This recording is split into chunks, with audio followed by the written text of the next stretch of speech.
How to log into Telegram. Hey guys, welcome to the channel. So if you want to log into Telegram account, what you're simply gonna do is, first of all, open the app on your device.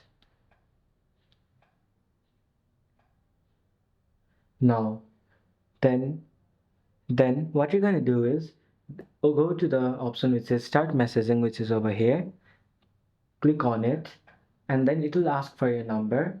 Just give it your number and then your nationality. After you do that, over here you can see an arrow.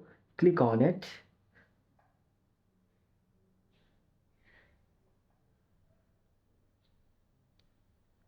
After you do that, Telegram will send a verification code to your email. After getting the email, just write the code which is given. After you write the code, you will successfully be logged into your Telegram account. So this is how you can log into your Telegram account. Thank you for watching till the end of the video. Hope you like it and meet you in the next video.